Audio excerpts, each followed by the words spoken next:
Good morning, good evening. Welcome to this week's live chat about YouTube and live streaming. So I'm testing some things here. So I'm not sure if you were in Doug's stream on Saturday. I've been trying to test how to stream in 4K using Ecamm. And you've got to get the settings just right or it doesn't work. Now, what I will say is, I think, correct me if I'm wrong, I think I'm streaming at 4K and I'm getting a stream is healthy signal because of one single change. So in YouTube, it says that you can't stream 4K if you're using ultra low latency. However, it seems that you also can't stream in 4K to YouTube using low latency. So I thought, let's try normal. And that's what I've done. Doug says he sees 4K. So all I've done, and I'll wait and see, it could change, but currently it says excellent. It's not giving me any of the big yellow warnings that stress me out so much. But all I chose was the Ecamm and 4K.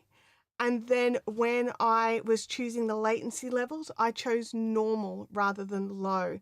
So this means that it's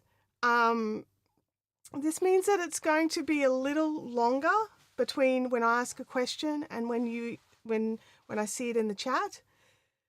But you know, and I don't know if 4K is where I want to be. Obviously, I don't think I'm going to stream in 4K every week or anything like that. But I just want to run this test.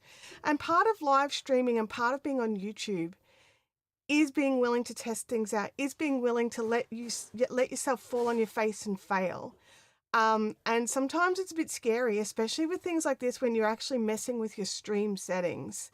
And in Ecamm, you can't actually, or at least as far as I'm aware, you can't actually go in and then change your stream settings midstream. You actually have to stop the stream, go in, change it, and restart the stream. And so that's where, you know, it's where, you know, we can have, oh, my brain just totally left me. I heard a noise outside and my brain went, oh, what's that? So yeah, so it's, you know, it's all these problems with live streaming and with YouTubing. If we're not willing to test, if we're not willing to try new things, if we're not willing to expand our brains and grow, then it's going to be a very difficult time for you on YouTube, because YouTube is a constantly changing platform. They're constantly adjusting and tweaking and finding better ways to do things. And it may not always be better for you, but it's always better for someone, or usually better for someone. So let's have a look here.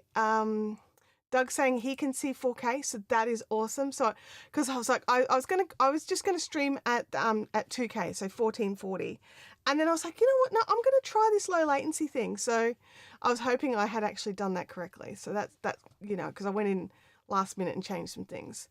So Doug says, so we can go our normal, longer delay, we can go normal. So when you're choosing your latency, you have a choice of normal, low, and ultra low. And I usually go with low. So, and I don't think I choose ultra low because of transcription services can't keep up. I think that's what, at least that was why I originally didn't choose ultra low. I don't know if that's still the case because things change and I'm not up to date with that one.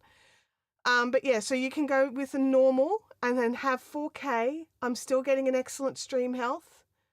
So that is awesome. Or you can have low latency at 1080p. And you could possibly have the low latency at the, we need to test it, but you could possibly have low latency at the 1440 as well.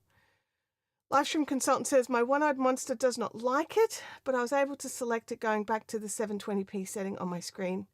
It does not look any sharper to my eyes. Okay, good to know as well. I personally don't think there's any point in streaming in 4K.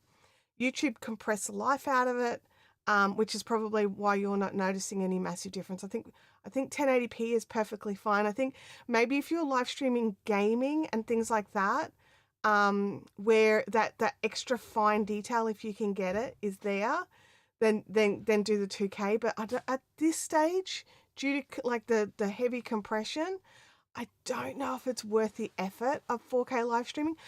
I just wanted to see if I could. Do you know what I mean? Sometimes I just want to see where the boundaries are and go from there. So, yeah, but next week I won't be streaming at 4K, okay? And even if I could switch it back down now, I would, but I can't, so I won't. So, I've got where is it? There's a spiky bit of hair and I can see it and it's bugging me. All right. So what I wanted to talk about today was how not all live streams are designed for building your community. Now, building your audience and building your community, two totally different things. It says I'm not connected. Oh, there we go. No, it was just because I changed screens. Didn't like that. Note to self, don't change that screen. So building your audience and building your community are two totally different things. They can be done at the same time, but they are in fact two totally different things. Building your community is more about the interaction that you have as an individual with your audience, and these conversations that we have in this live chat is very much about building community. Now, I watched a live stream on the weekend. I won't go into too many details on that, but it was not in any shape, fashion, or form set up for community. That live chat was disabled. It was literally like you may as well have just watched it on tally. There was no audience participation. There was no community. And do you know what? I actually felt like it was lacking because of it. And that could be a personal opinion. But when I'm going in to watch a movie, that is different, right? Like I'm expecting to just watch the movie. No audience participation on that one. But when it comes to a live stream, I actually really think that the community's conversation around the live stream is so important. Like, let me know in the chat if you agree with that. Now, I also, if you've been on this channel before, you know how I feel about people who don't interact with their chats as well. So if you're running a premiere and you're not there for the premiere, don't run it as a premiere. If you're not actually going to sit in the chat audience and chat with the people who turned up for your premiere, don't run it as a premiere. Seriously, all you're doing is creating disharmony in the community, as far as I'm concerned. If you're not willing to communicate with your live chat audience, don't have a live chat. And maybe that was the problem with this particular stream that I was watching. There was people who were talking to the audience throughout the entire thing, but not the entire thing, but through a lot of it, there was a lot of toing and froing. It was a live production of an event, so the event was happening, but also there was like live hosts as well. And it's just one of these things where they were talking to the audience, they were saying things, they were asking questions, but there was absolutely no way for the audience to respond back. And I don't understand the thinking behind that. So like, if this is something that you run, please tell me what the thinking behind it is, because I was so confused, because you had this event that could have been a total community builder, and yet it wasn't in any shape, fashion, or form. And this is correct. A premiere is effectively a live stream. Be there. Absolutely. If you are going to run a premiere, you or someone on your team who can speak for you need to be in the live chat. It's that simple. If you are running a live event where you are talking to the audience, or where you have hosts talking to the audience, you need to have a live chat.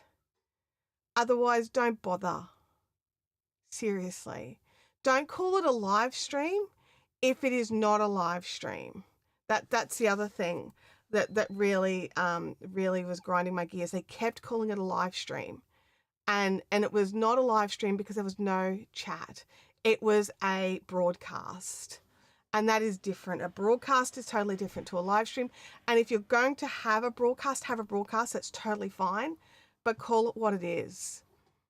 And we don't so much do broadcasting on YouTube because if you are live, the chat's automatically there, but you can disable the chat. And I just don't understand the logic behind that. Now, I know some people can't be bothered dealing with the community, especially if they have a toxic community. If you have a toxic community, that is your fault as the streamer. That is your fault as the channel owner. There's a couple of things that you can do to help with that. You can have moderators to help with that. You can have channel rules. You can have, you can call people out for their behavior. If you have a toxic community and sorry, I should specify, some people have a toxic community to go with their toxic channel and that works for them. This is not who I'm talking about. If this is your brand, if this is what you have, totally different thing, because that's your community matching the energy of the streamer. Okay, so that's a different thing. If you have a toxic community and you don't want a toxic community and you are building something else and you don't understand why the community is so toxic, you need to be looking into what you're doing to stop that. You need to be looking at your channel rules. Like, so here on this channel, I have my 3-channel, do I have the guidelines? I don't know if I have the guidelines set up, but I have channel rules set in the description. And my moderator, Doug, who is a legend, and Leanne, sometimes who is here as well, they know the channel rules as well. So they enforce those rules. They know me. They know what I do and do not accept. There might be some borderline calls every now and again, but I trust my moderators because we've had conversations. They know the vibe of what I'm doing, the vibe of it. And so you need to be training your moderators to help corral your audience into acceptable behavior. If you've got a pile of trolls in your audience, guess what? Kick them out. Like, oh no, I might lose their subscription. Do you know what? Does it matter? If they are bringing down your entire chat, if they are bringing down your entire audience, why is it a negative that they're gone? Like, I don't understand that. If you have somebody who is discordant or creating conflict within your audience, get rid of them. Seriously. Now, there's a difference between having a difference of opinion and playing devil's advocate. And, you know, there's nuances here that you need to keep an eye on as well, because you might be getting rid of somebody who's actually an integral part of your audience. But if it is just somebody mean-spirited and cruel, they need to go. Let's have a look here. Doug's saying, make it rain. Did that GIF work? I don't know if it worked. Maybe we might need to test a few of them. I know I've been having some hit and miss with the GIFs. Valentine Station made it live. So good to see you. Thanks for jumping in. Why did you make it live? You don't. Oh no, you've made it live a couple of times now, haven't you? Getting those mod things out. The vibe of the thing GIF. Yeah, we need a vibe of the thing GIF. It's the vibe. It needs to totally be a clip from The Castle.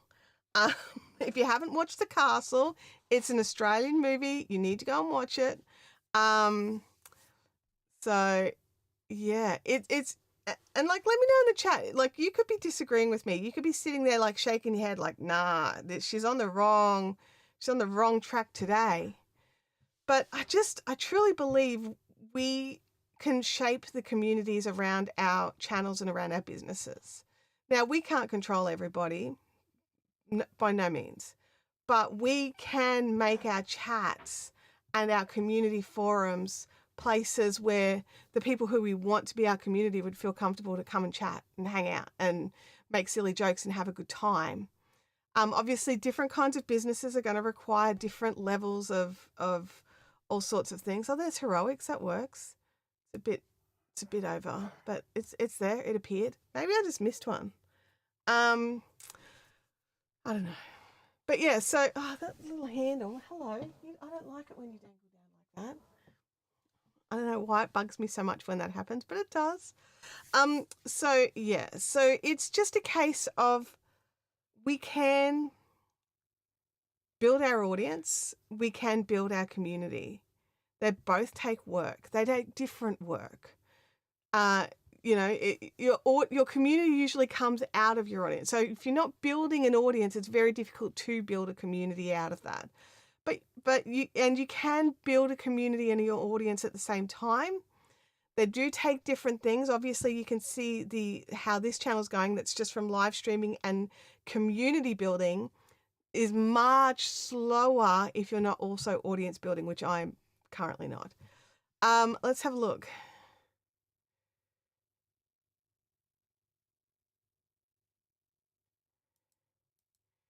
If you are there, is a switcher just ahead or right next to the derailleur? I don't know what that means. I don't know what that means. Now, I just want to point out, I actually have water today. I have a whole liter of water.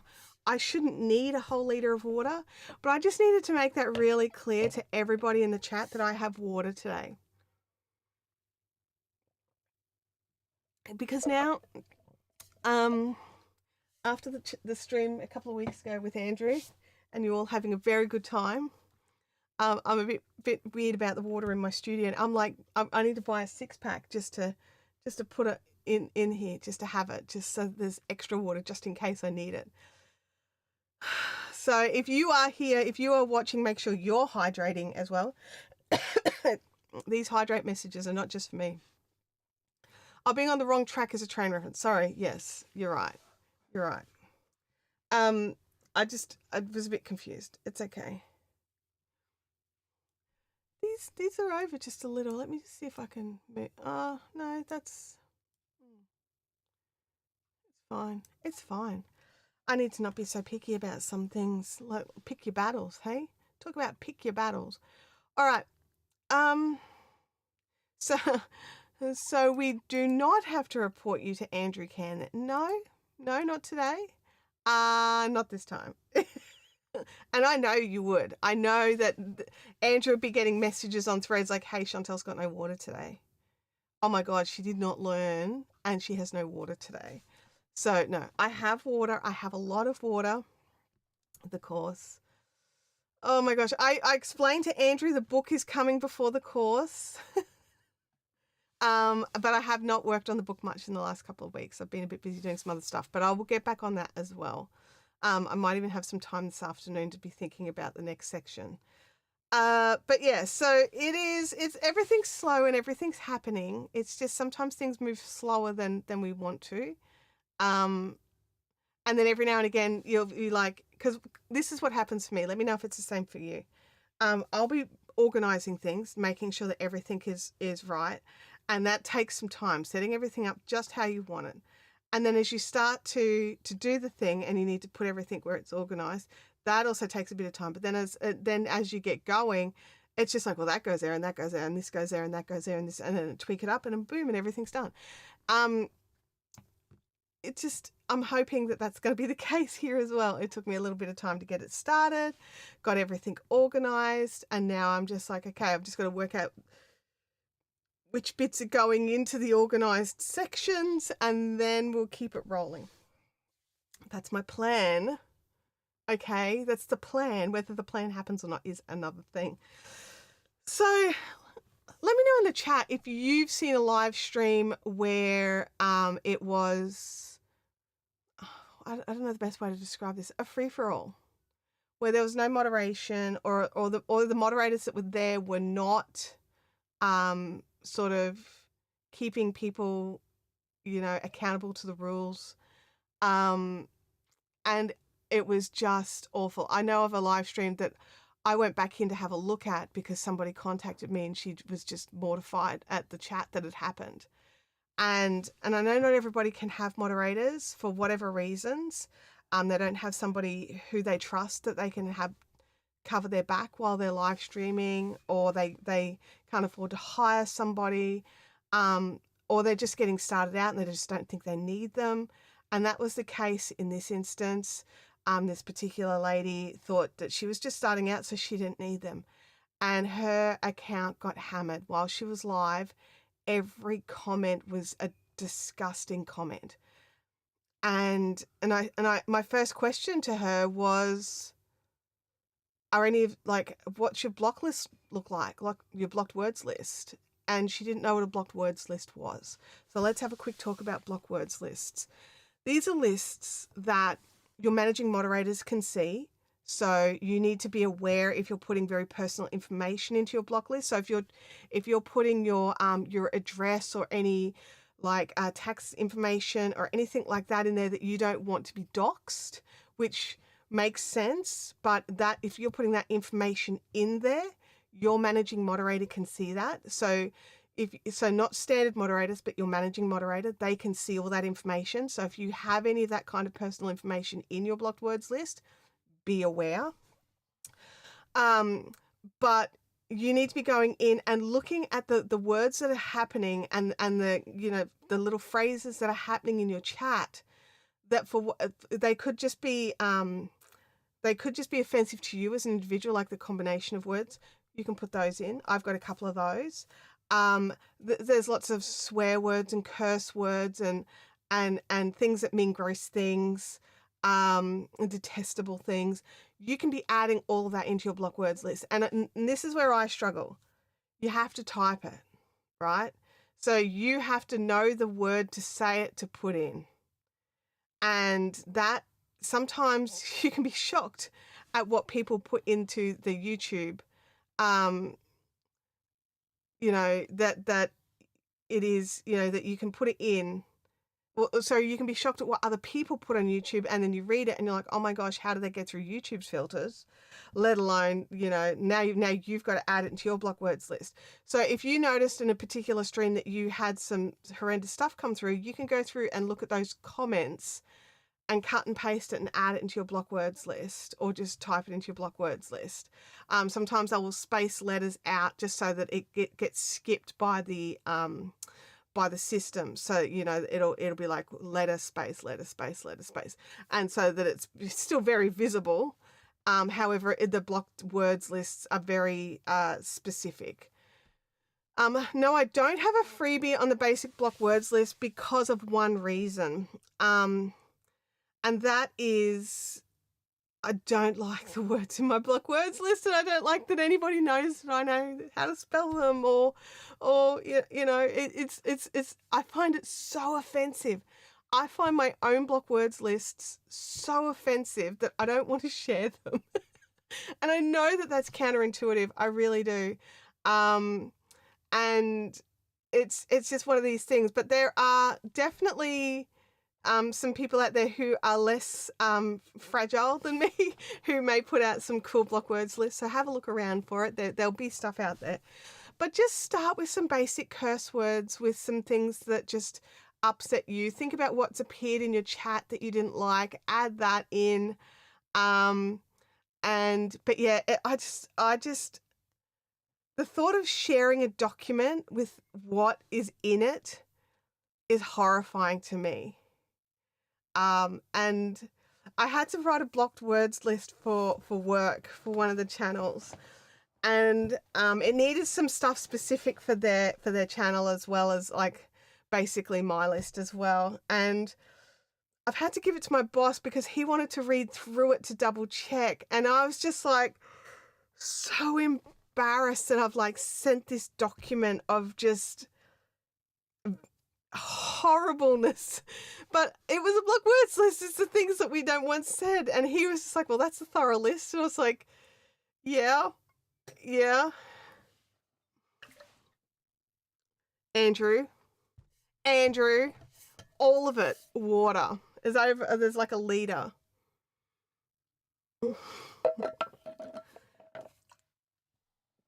Look, I understand that we're all adults. I do. I understand that we're all adults. I really do. But it's just so offensive to me to share my block words list. And it's not, and I think it would be a useful tool for everybody, but just, I'm like, my face is heating up even share, like talking about the block words list. And it's just, you're right. I really should make a document somewhere for it, but I don't know. It's like I struggle with that. And you're right. It would be an awesome tool to be able to share. And there are a lot of people who struggle to get started with their block words list. I really understand that. But I just also struggle with sharing documents that have those words in it, just for my own moral compass. Oh no, but you're right. It is a great tool. It would be a good tool to get it. I see that. And I should probably just suck it up and make it as a shareable file.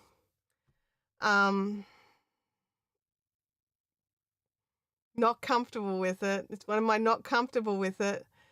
I don't want my daughter reading it. Have your daughter type it up for you. I don't want her reading it. I mean, I'll just cut and paste what I've got in my block words from my 2 channels and then just go through and just pull out anything personal. But yeah, oh, nope. She's definitely not reading it. A block words list presented in categories so that people can implement groups of words depending on how family friendly or not they want to be. That's actually a really great suggestion. Yeah. I'm sure she has heard worse in person, but not from me. Like, not from me.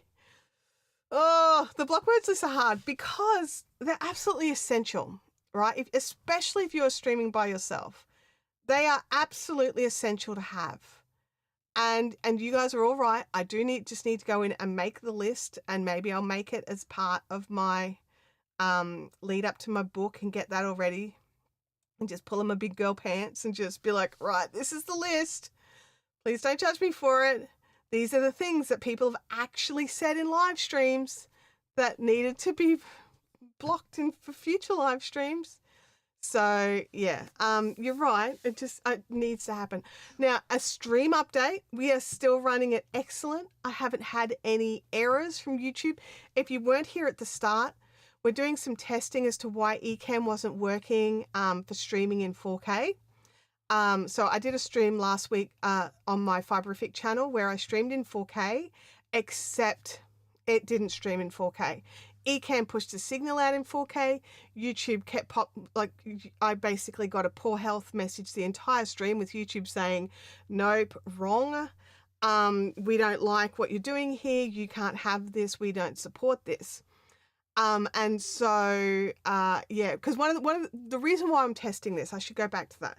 The reason why I'm testing this is I've been having some problems when I'm streaming in 1080p that YouTube keeps telling me I'm not sending enough data, and then it buffers, and then the experience is bad for me and for the audience, and it's frustrating me because I'm using great internet, great software, good computer, and it should be ticking all the boxes, but for whatever reason, it's not ticking all the boxes. So I'm trying to work out how to keep YouTube happy while still using Ecamm, because I do love Ecamm. I know it's not the only option out there, and there's plenty of great options out there, but it's the one I'm comfortable with. And so I've been looking at what I can do instead. And now I personally think a 1080p stream is perfectly fine for streaming in 1080p, and I would stream in 1080p if I didn't get that error all the time. So I wanted to stream in 4K just to see what kind of errors it threw up at me. And the error it threw up at me was like, hey, no, we don't support 4K streaming in this format. And I'm like, but you do, don't you? And then I was going through all the documentation, and YouTube's like, yeah, we definitely support it. And Ecamm's like, yeah, you can definitely stream in 4K, except they weren't playing together. So what I decided to do was change the latency. So instead of the low latency, which is what I had, I didn't use ultra low. Instead of using low latency, I decided to try normal latency. That is the only change that I made from my Thursday stream to today's stream, was changing the latency within Ecamm, or within YouTube. You can change it in there as well. And so I just changed it from low to normal, and it seems to be streaming 4K. So Doug's saying he's getting 4K on his end, so I believe that it's going out as 4K. I'm not having any problems here. I'm not noticing any issues here yet. I'm just like, how hot is my computer? It's quite warm. It's a Mac Mini and has no fans. So probably not the best idea, but anyway, that's what we're doing. So that's where we are with it. Now, what I will say is I personally for my use case, yeah, it is soapbox time. For my use case, there's no real reason for me to stream at 4K. As a matter of fact, there's no reason for me to stream at 4K. So I don't plan on doing it going forward, but this was a test, and we got to test things on YouTube.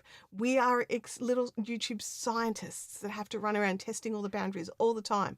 And if we're not willing to do that, then we're going to have a rough ride on YouTube, because it's constantly changing and we need to be prepared for that change by testing things out and seeing how it works for our individual workflows and our individual audiences.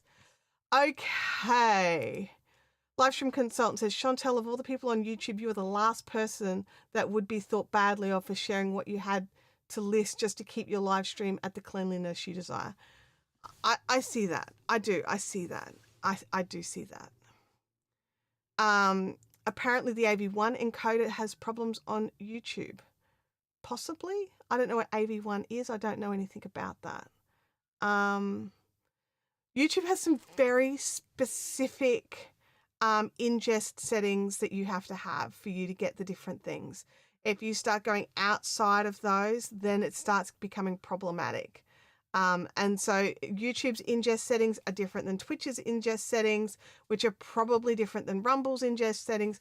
So you've got to have a look at all of these things and find like the point where, especially if you're multi-streaming, you need to find the point where all of them work from the one thing.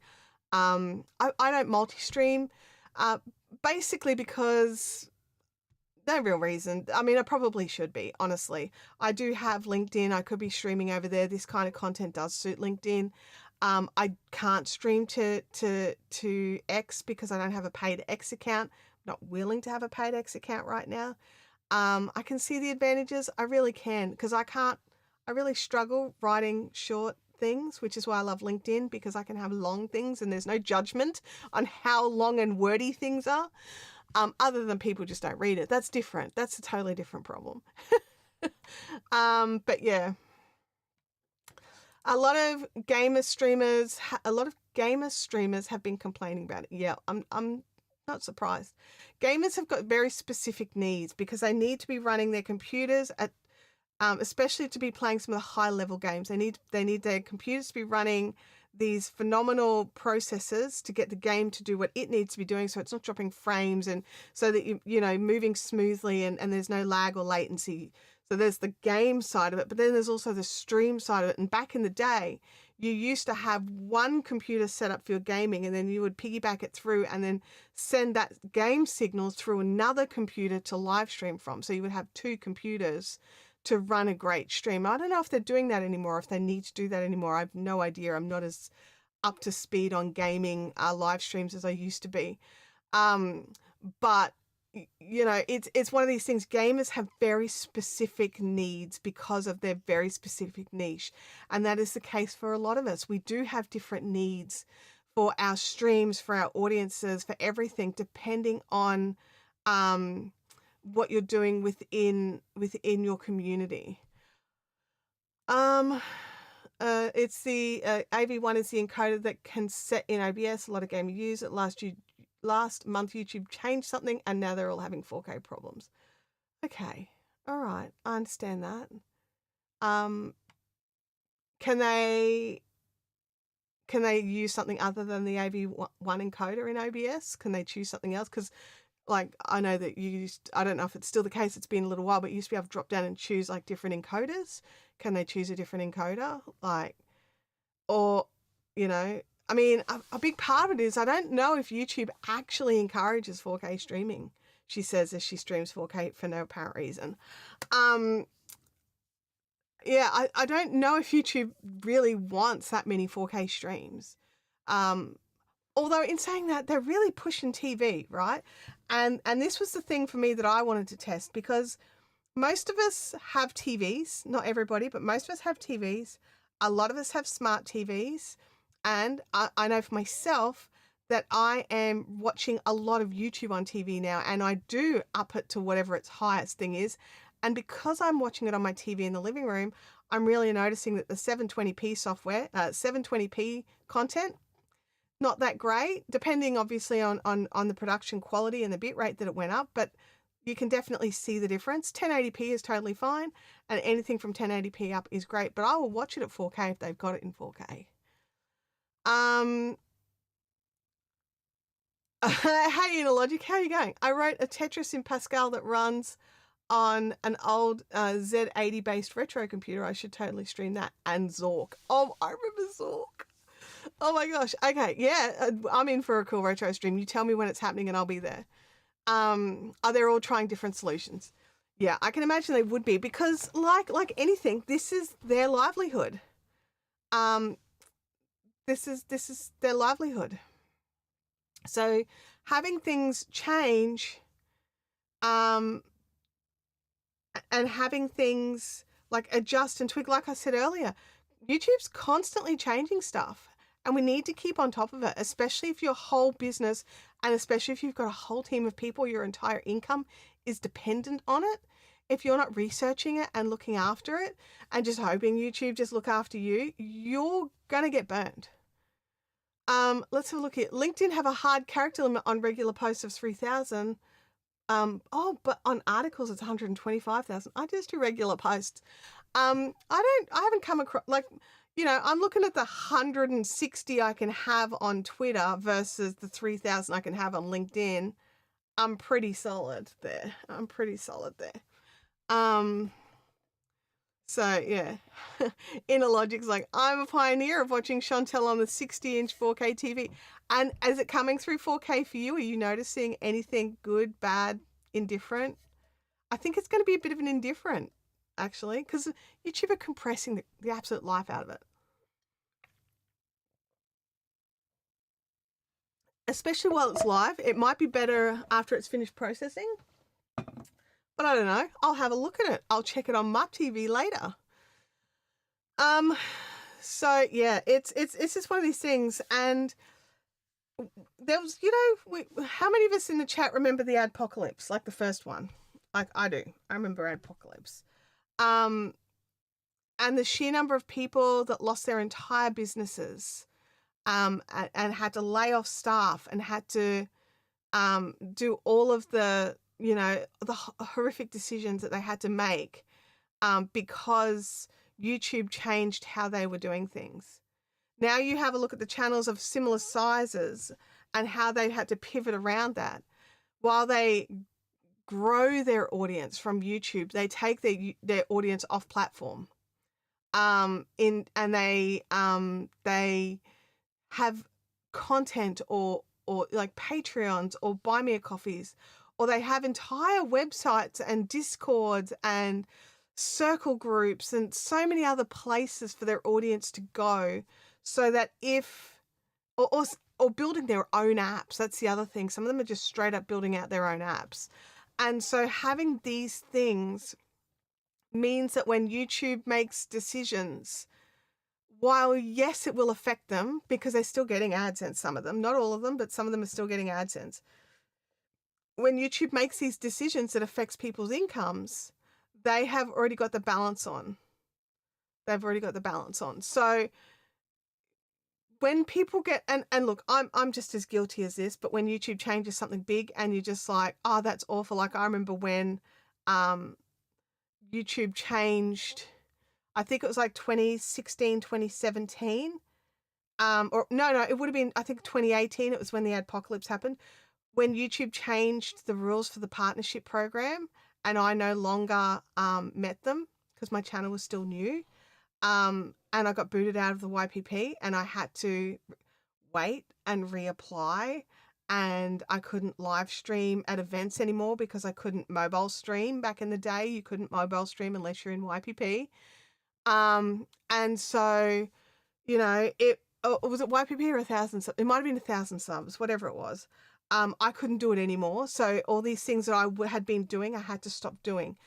And I learned that you have to be ready to pivot. And if you are so set and so set on auto, then it's just a mess when something changes, because you're like, no, everything was perfectly good and now they've done this thing and everything is ruined. It's just like, okay, well, you're relying on another platform that could just change at the drop of a hat. It could just disappear. I mean, it's unlikely, but it could. You know, like sometimes YouTube goes down and everyone's just like running around like their hair's on fire. When you are building your business, which is what we're all technically doing, we are building YouTube channels, which are technically a business. When you are building a business on a platform that is not yours, there is a level of control you do not have. So you need to be building on and off the platform. Now, some people are like, oh, I'm going to wait until I've got 10,000 subscribers before I do any of that. But why wait? Seriously, why wait? Why aren't you setting it all up while it's easy, while you've got the core people, like you here, you are here and you are already over on my Buy Me a Coffee subscribing monthly, even though I don't have channel memberships available here yet. You are channel members over on my Buy Me a Coffee, where you can support me monthly over there. You are already doing that. Why wait until you're in YPP for these things? Why wait until you've got 10,000 subscribers? It's an arbitrary number that you've just pulled out of the air. Why wait before you start with your affiliate marketing and your affiliate sales? Sure, it's going to be pennies. You know, it's going to be hardly anything. But it's all set up, and then as things grow and build, you've already got your systems in place that can help you to scale better. If you are not doing these things when your channel is small, when your channel is young, it's going to be near impossible doing it later when you're pumping out more content, reading more comments, replying to more people, building out more things. And obviously, you've got to be able to balance all of this. And I get that time is a factor for a lot of people and knowledge is a factor. Buy Me a Coffee is a fantastic option because you can go over there. Doug, you've got items for sale on Buy Me a Coffee. Is like your digital items? Is that right? So you don't even necessarily have to have your own website yet. You could wait. I would definitely be buying your URL. I would definitely be getting that. Even if you can't build the website right now, I'd be going around and making sure that you have all the handles and the names that you want across all of the platforms, whether you use them or not. Go in and brand them up and get them set up and just don't post. You know, maybe put one post in there and just be like, hey, this is a placeholder until I've got more bandwidth and I can come over here and hang out here too. But in the meantime, the majority of my content is in this place. So nobody else can come in and steal your handles and use your name. I had that problem with my own name. So here on YouTube, I was able to secure Chantelle Hills. But over on Instagram and on Twitter, I could not. Someone else had them. So I went with Chantelle Hills 1. I hate sticking a number in. But I was like, I hate underscores even more. So I had to make the choice. So this is one of those things where you have to go in early. Like once you've worked these things out, there's a website, what's it called? Where you can actually just type in the names and it tells you, oh my gosh, what is it called? Google it for a website. That can tell you what's available, what handles are available. So when you're very first setting things up, you can work out if you've got the right, if you can have the handles across all the platforms that you want to have. So definitely go and check that out. I can't think of it. It's a weird name. It's a weird name. Like social handles finder or something. I can't remember exactly what it is. But it'll let you know, like at a glance, like you type in Chantelle Hills and like Twitter was grayed out and Instagram was grayed out. And I don't think it's Who Is. Who Is might do it, but the one I'm thinking, if I'll find, let me just see if I can just find it. Hang on.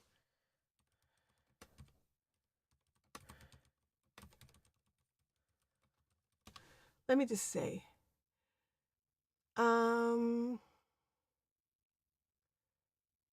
Name check. There we go.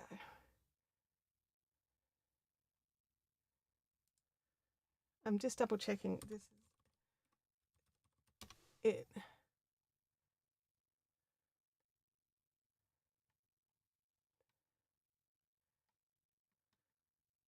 No, name check is not it. That doesn't do this. Oh, yes, it does. It does do the socials. I think they've changed how they do their layout. I'm just seeing if there's another version of it. Hang on.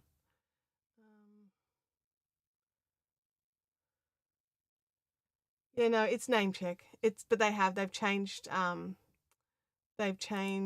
their format. But it's the same thing. Here we go. I'm just going to pop that link in. So you can go and check all your stuff there. Let's have a look here. Doug's talking about he's got 4K vision when he remembers his glasses. Good job, Doug. Good job, Doug. Doug says here, wrong screen. That won't bring it on screen. There we go. It'll be like, you can just delete it. Buy Me a Coffee can do blogs, products, and memberships, and it's so versatile. Absolutely. Now, I've got it over there where I'm doing channel memberships, but also community sponsor spots. So while it's like, basically, it's just channel membership, but like larger amounts for like a sponsor post. And then basically you talk, not so much a sponsor post, but a regular sponsor. So if you wanted to sponsor me for, say, 3 months, you pay this one, and then I would have I would show, I've got all the promises written in there. You can see exactly what I would give you. And it's just as simple as you can check it and go for it. Stanley Orchard, so good to see you. Thanks for jumping in. Yeah, name check, that's it. It might even be, maybe that's the difference, because I'm thinking name check is not right. But let me just see with the C, let me just, because it just didn't look right. NAMECHK. Yes, this is it. This is the one. Okay. All right. I'm copying that one. I'll get rid of the first one because the first one does it, but the second one is just better. I'll leave them both there.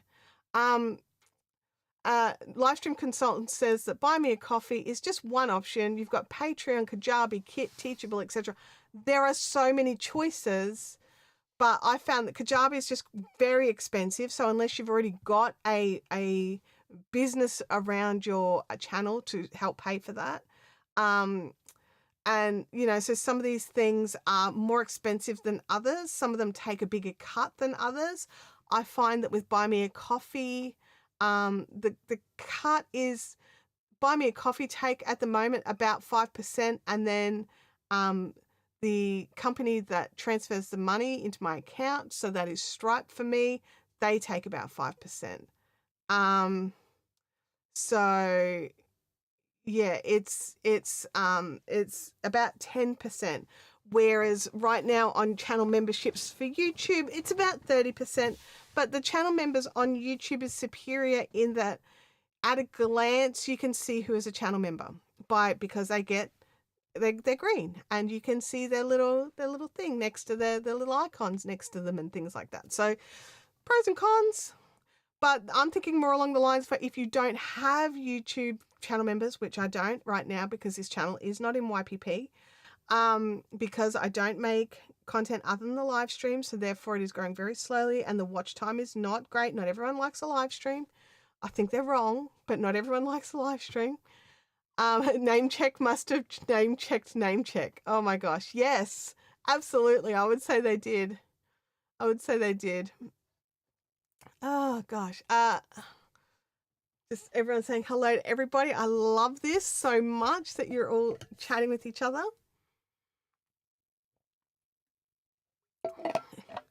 Stanley can report back to Andrew that I am in fact drinking my water, and you should too. Make sure you're hydrating as well.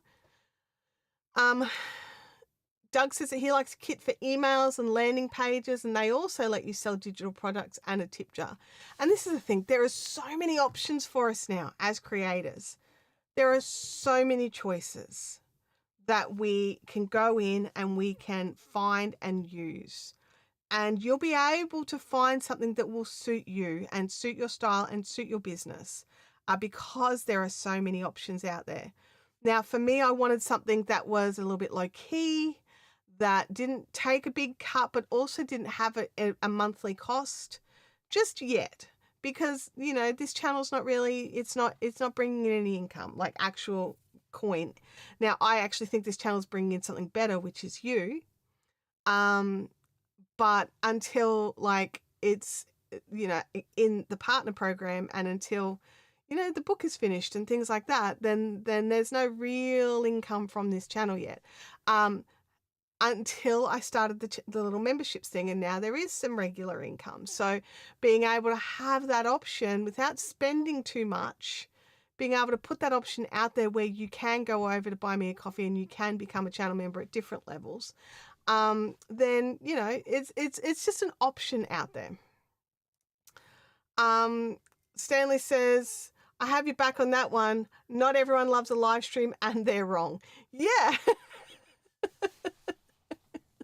I know. It's totally okay for people to have different tastes with content and watch their content on different surfaces, and it's totally fine. But if they're not watching live streams, like, what are they even on YouTube for, honestly, you know? Oh, I think everybody here, or most people here, have live streamed. I'm just looking through the name of everybody chatting. And I think, Logic, have you done a public live stream? I think you have, but I'm not sure. But I think everybody else has done live streams. I would love to know what your favorite part about live streaming is and your least favorite part about live streaming. And then while you're putting that in the chat, I'm going to tell you mine. No, I'm not. I'm going to wait to tell you mine because I don't want you all just going, yeah, I agree with you, Chantelle, because I want the various options. So I don't want to put words in anyone's mouth. So I'm going to wait and before I tell you mine.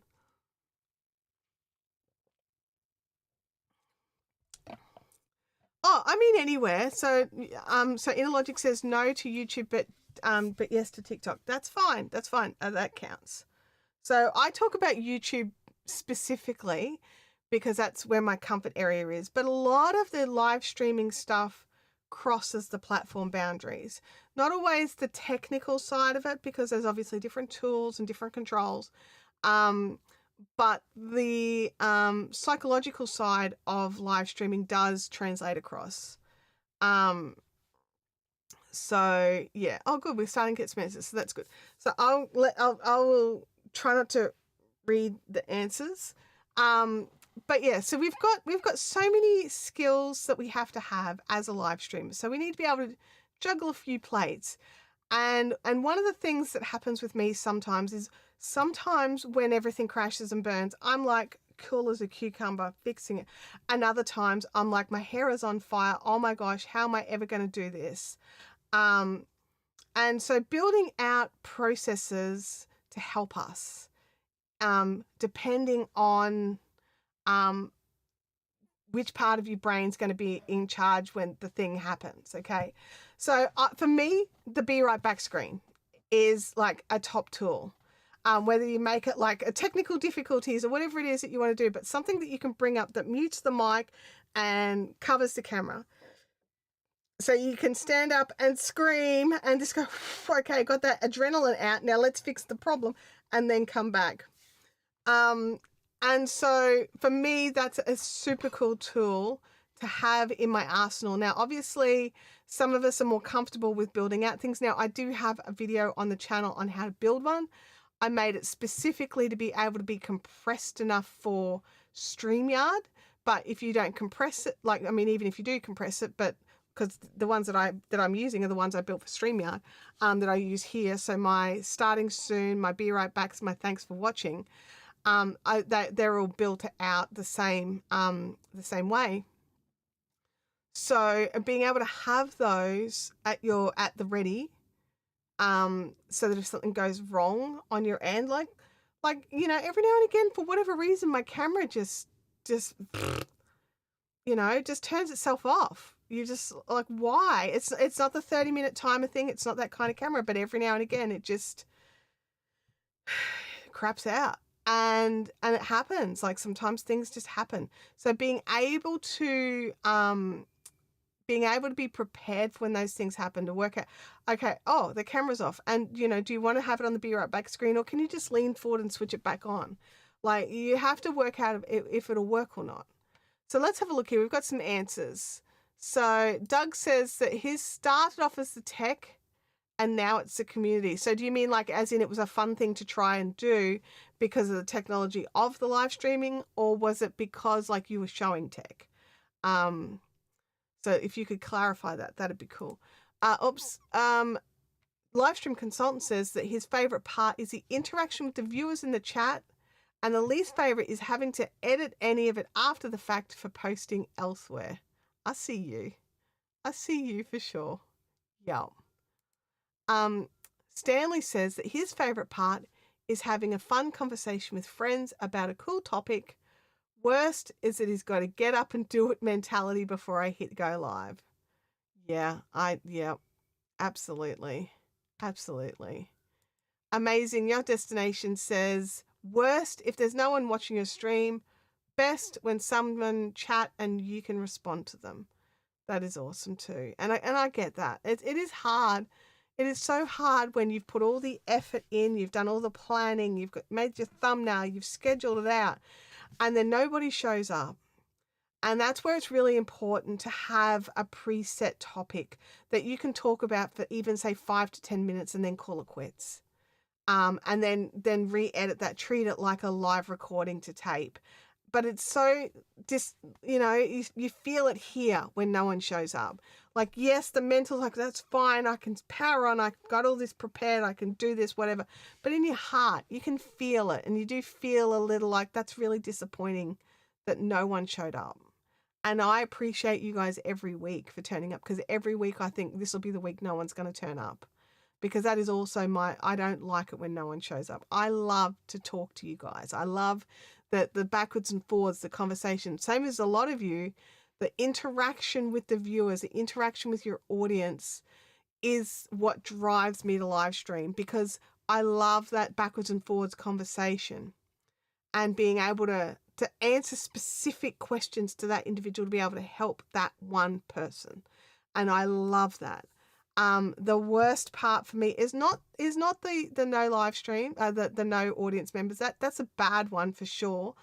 But my worst thing that I hate most about live streaming is actually the guilt that I have for not doing long form content, because I know that the live streams do one thing, but the long form does another. And every time I live stream, I think I really should edit this down into a segment of this down into a standalone video. And then I don't do it. And then I have the guilt of it. And, that's the bad bit for me. It's my own personal guilt. Inner Logic says, is it going to show up? Bring it on screen, please.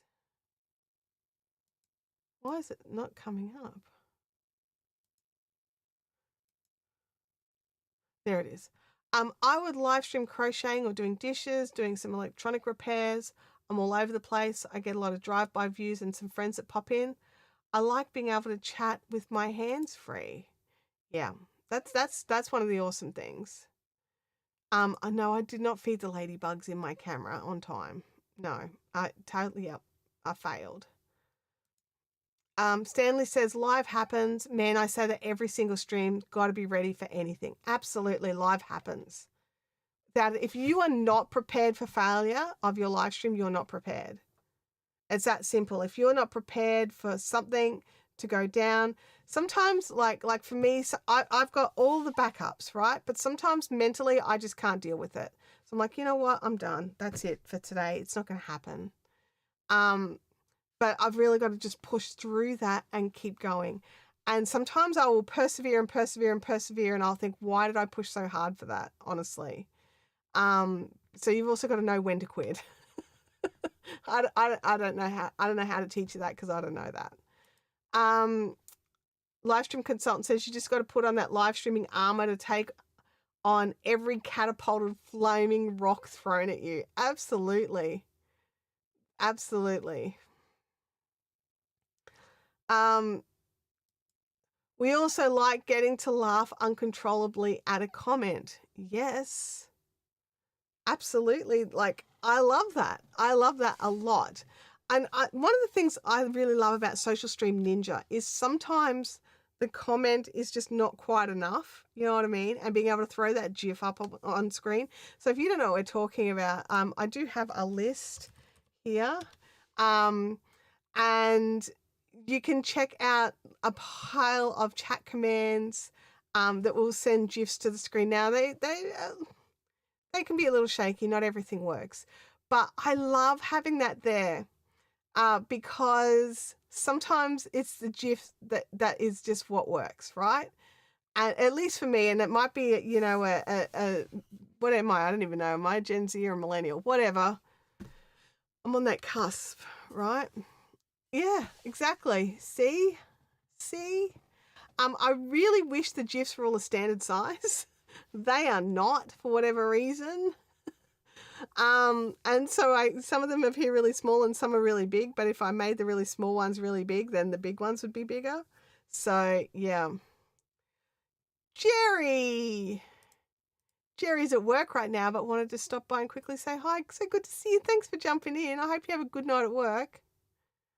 Inner Logic says, I wasn't here for the beginning of the stream, but I like your Wednesday live where you get right into it.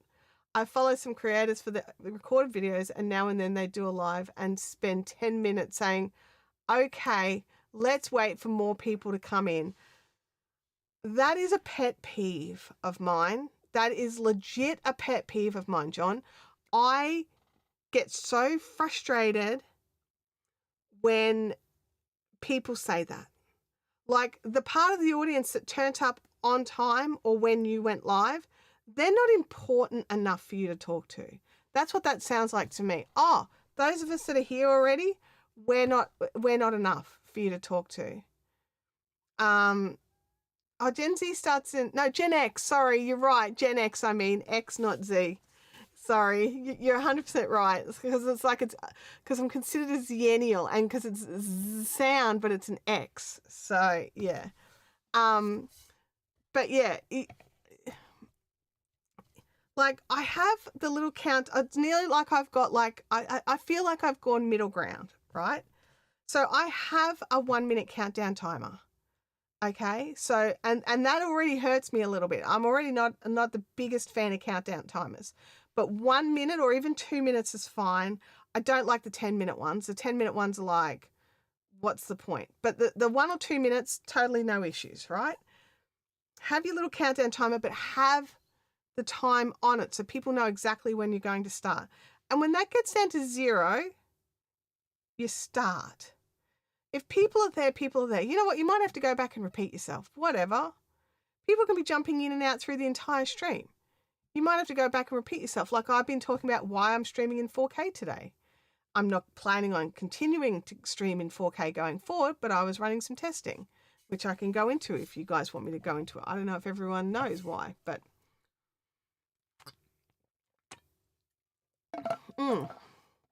But yes... That whole let's wait for more people to come in is rude as far as I'm concerned. And I appreciate you saying that you like that I don't do that. I do appreciate that. Chantelle saying GIF with the J sound hurts my heart. I'm not saying it the other way. I'm sorry. It's like you have to say both ways just to appease both sides. No, I don't have to. I say GIF. GIF is wrong, okay? It's a GIF. Stanley says, me too, I'm a full on the GIF pronounced with a G, not a J camp. Oh, I'm hurting you as well. I'm hurting everybody. Okay, cool. Excellent.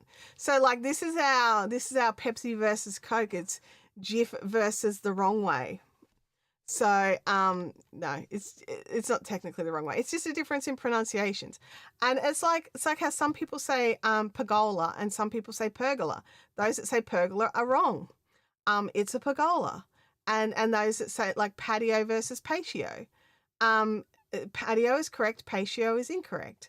You know, so there's you know, some of us are old enough to remember when William Shatner had real hair.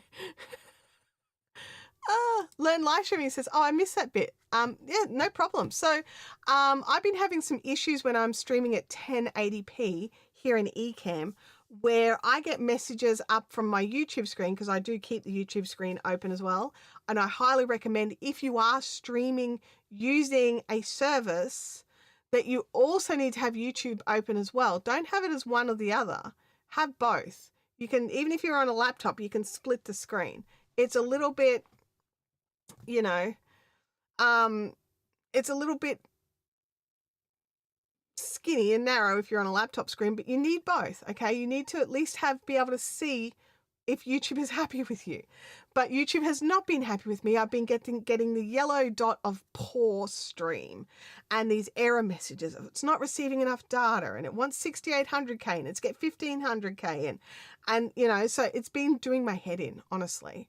So I've been trying to work around not getting the yellow dot, because whenever I get like that alert, my brain's just fixated on it and I struggle to focus. So I thought, I'm going to try a 4K stream and see what happens. So last Thursday on the Fiberific, because I'm spreading this across both channels, last Thursday on the Fiberific channel, I streamed in what I thought should have been a 4K stream. In Ecamm, I did everything 4K, but then when you went to YouTube, it was only a 1440. So it was only a 2K stream. And so I just was like, what's going on? This isn't right, because I was like, maybe YouTube doesn't let us stream in 4K. So I went and had a look, and YouTube does in fact let you stream in 4K. They do let you know they are going to press the crap out of it, but you can stream in 4K. So I was trying to work out how to make it so that when I clicked 4K in Ecamm, it actually went 4K in YouTube. And so I tried like a couple of different things and they didn't work. So I tried one final thing before I went to Ecamm and go, hey, what am I doing wrong here? Because I don't like to go into those groups having not done at least some tests, so I can go, well, I've tried this, this, and this, can't get it to work. So, you know, but what I've had to do is in the latency settings. So, you know how you can choose between normal, low, and ultra low. I usually stream at a low. I don't use ultra low because you can't get, at least you couldn't, and I don't know if this is still the case now, but you couldn't get a lot of like the things for people, subtitles and stuff like that didn't come through. So, but whereas if you do it on low latency, you do get those. So, and I honestly, I don't know if that's still the case, but that was my original logic. So I just always stuck with low. Also, it means that the chat comments come up a little quicker than if it's on normal. So today we chose 4K and normal in Ecamm, no change settings in YouTube, and we appear to be streaming perfectly fine. So it was a latency issue on YouTube. Something flashed. What happened then? I don't know what happened. And so we have a normal latency, which does mean that it is a little longer. It takes a little longer from when I say something to when you reply to it. Probably not a huge amount of time, but I notice it. I do notice it. Inner Logic says I'm in X, but 76. Yeah, I'm in X, but 77. And I find that my peers are either all in on tech or they're Luddites. I've noticed the exact same thing. Seriously. It's like, yeah, it's frustrating. Livestream Consultant says, I pick a song. My preference is pick a song you want to play at the front end of the stream. However long that song is, should be the length of your intro. Fair enough.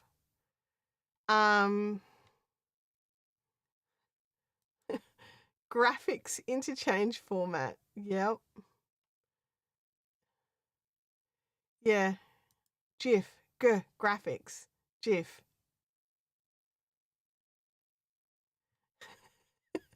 Oh, aluminium's an interesting one because we actually spell it differently. Aluminium versus aluminum. We actually have another I in English, like English-speaking countries. like in Australia and in the UK, it's at the end there it's NIUM. So we have aluminium, and that's why we do. So it's pronounced GIF. Yeah. I would also pronounce that GIF. Yeah. Yeah. YouTube is never happy with me. That's probably because I'm not very popular. Look, you know, like, how many people are watching this live stream right now? YouTube would not consider this popular, but you know what? I'm having the time of my life, and I'm hoping you guys are enjoying yourselves as well. So that's enough for me. YouTube, give me the platform to do what I want to do. Oh, geez, my throat's a bit tight today. YouTube, give me the platform to do what I want to do. I'm not going to be their favorite person. I'm not going to get the ear of anybody. I'm not going to get a channel manager or anything like that. And I accept that. It's not going to happen. So I have to learn and find my information elsewhere.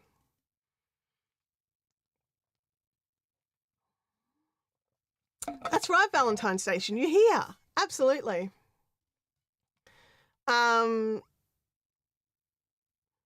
It's pronounced GIF. Yes, correct. Live streaming consultant says, I used to agonize over whether to have 15 seconds, 30 seconds, or 1 minute worth of opening stream music. And then I saw a guy play 15 minutes of music before starting. Yeah, look, I find that 1 minute is usually the good spot for me. It's enough time for me to be like, okay, press stream, share out the stream to a couple of locations, and the stream is ready to go. My problem is if I had a 10 or 15 minute one, A, I just think it's too long and I think that that's ridiculous. But B, I'd probably walk away to go and do something and forget to come back. Like, or come back late. For me, it's like, okay, stream's going to start. It's 9 o'clock. I've got to press go live. 9:01, I'm streaming. Like, that's kind of how I see it. Live streaming consultant says 8 people are watching, and that's roughly 7 to 8 more people than I get. Oh, look, I understand the disappointment. I do. I really do. And I just think have you tried streaming at different times? I'm sure you have. I'm sure you've done all this. And I don't know why I would get 7 or 8 and you get 1, because your content is great. You teach people about DaVinci Resolve and OBS. And I think that's really good, and that's content people need to learn. But I don't know. My suggestion would be go and look at the channels that are succeeding and look at what they're doing differently and see if you would be comfortable implementing anything around what they're doing. That would be my first thing to suggest, is go and have a look at what those channels are that are doing, like, and I'm not just talking like those that are getting, like, you know, 20 views in their live stream. I'm talking like the great guns, the big boys. Go and see what they're doing. Livestream consultant says it's pronounced with the soft G because the creator of the format said that's what it is with the soft G, deliberately paying off the most peanut butter GIF. Okay, so GIF, because that's what I thought as well. And so I wanted to go with what he said, because he's the guy who invented it, right? And so that's why it's GIF. But now, yeah. But I always get confused by what's the soft G and what's the hard G. But for me, it's just GIF. It's just, that's what it is. Learn live streaming says, I think mine is about 30 seconds. I hit the start stream button, switch on Social Stream Ninja, switch back to OBS, and go. Okay, so I tend to, well, for me, I try to have everything all set up and running, right? So I schedule out the stream. I should really be scheduling them out the day before, but I'm scheduling them out. I try to do at least an hour before. And then I leave everything on from there. And so once I've scheduled it, I grab the link, open up Social Stream Ninja, settle that up, give it a little test. Then I walk away and I make all my drinks and stuff and come back. Yeah. I don't. Yeah, but the guy who invented it is wrong. Oh, no. He's not. My 12-year-old has like 10K subscribers and I don't get it. This is the thing. You look at what the kids are doing. They're growing up with this stuff, so they inherently know what does and doesn't work for them and their friends. And their friends sort of alter egos, or not so much alter egos, what's the word I'm looking for? Avatars across the different countries and stuff. They just seem to know what works, and it is a little bit frustrating. John says, I don't have a lot of time or energy. I stream when I do because my brain works in the morning, and I know it's not a great time for the Europeans and Americans. Look, and you know what? I have a similar problem. So for me, this Monday morning 9 a.m. time slot really worked for me because we already had, like when I first started this up, we already had Doug streaming on my Saturday evenings. So Doug started at 9:30. Then Nick would start at 11. He would finish at 2. Then we would have StreamYard back in the day when we liked StreamYard. StreamYard would stream anywhere from 2 till 4. And then sometimes Daryl would stream at the same time or a little after those guys. So my whole Saturday night, that's gone.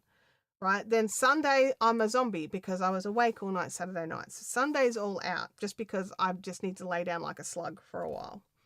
And then Sunday nights, I'm still not great. I'm still very tired because I try not to sleep through the day. So I kind of wander around like a zombie. So that I can try and get a decent night's sleep. So then I wake up on Monday morning refreshed, which is Sunday evening in the USA. It is awful for my UK friends, honestly. They're not here. They're just not here. So we do have to make decisions based on what suits us. It also sets me up really well for a great week doing it 9 a.m. Mondays. It just sets me up for a really solid week. Learn Live Streaming says, I have to physically switch to the most recent chat in Restream, which is what Social Stream Ninja is accessing. It's annoying, but I'm used to it. Like on YouTube, I have to remember to switch from top chat to live chat, but I don't know which way Social Stream Ninja picks it up. I'm just like, whatever. I pick them up out of order off the list anyway. Sometimes something will catch my eye. Yeah, we're adults. We adults tend to get in our own way about social media stuff. Yes, we do.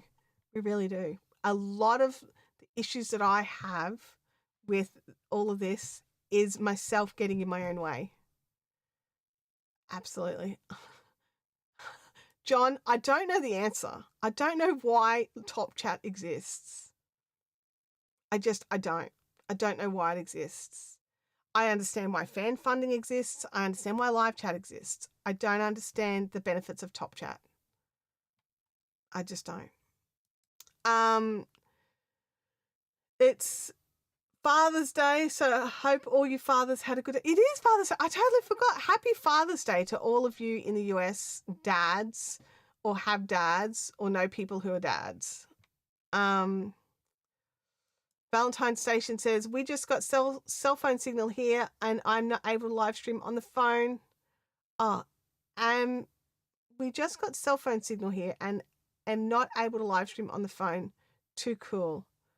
Okay, you are now able, all right, I see the correction there. You are now able to live stream on the phone. It's too cool and it allows me more options for live content. That's awesome. Congratulations on that.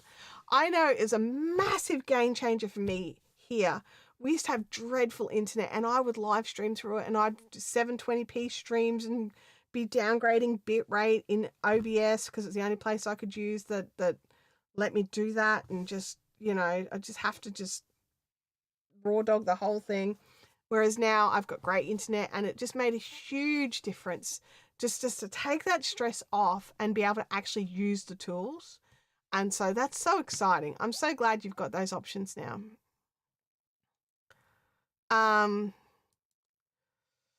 Doug says that Social Stream Ninja's new update got me turned around in how it opened my stream chat windows this week. I'm not sure what you mean there. I know I did an update and I had to do a different order.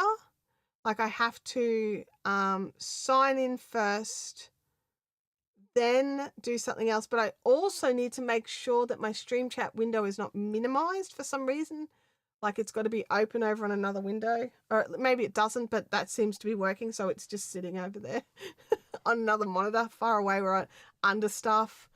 But yeah, because I was like, why is this not working? And I just sort of had to jiggery pokery it a little bit and it started working. I didn't realize, I thought maybe it was just me. That's where I'm getting to with this. I thought that was just me. Leanne, it's so good to see you. So I'm a little late. Monday brain. Hello everyone in the chat and future replay watchers. Yeah.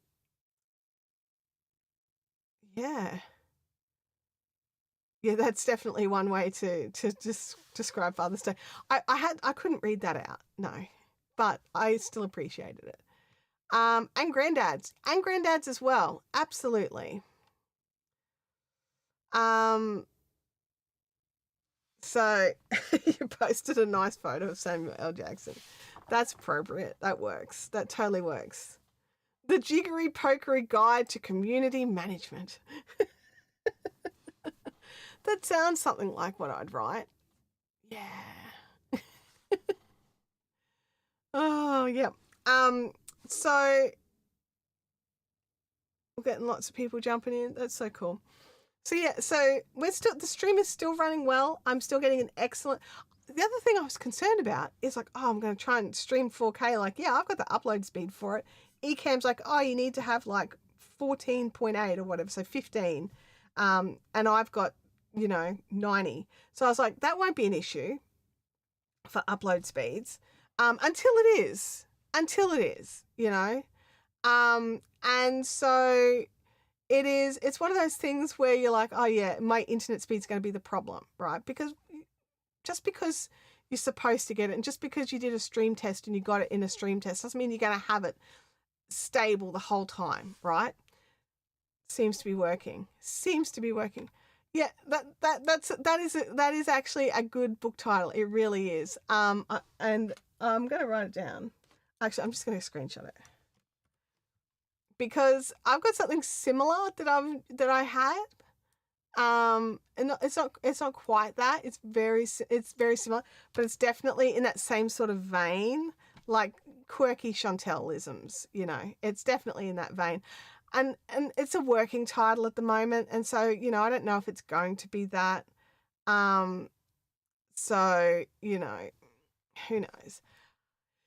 Inner Logic says 14.8 lol. I remember when I got my first 56k. Yeah, like I remember dial-up, man. I used dial-up. I used to game with some dudes in Germany with dial-up.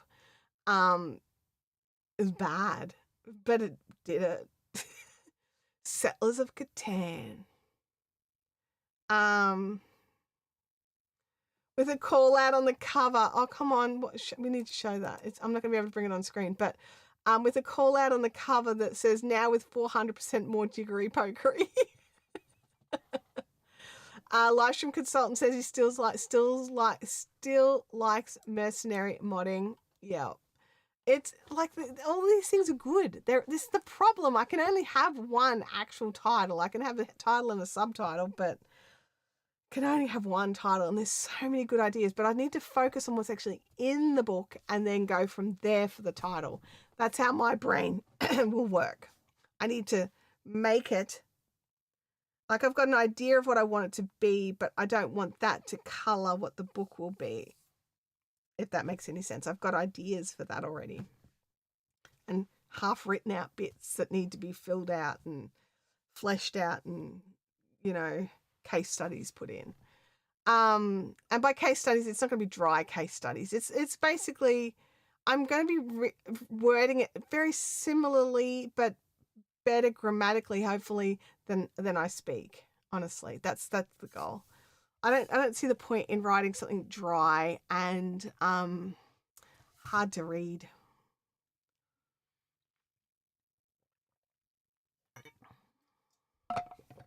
Right.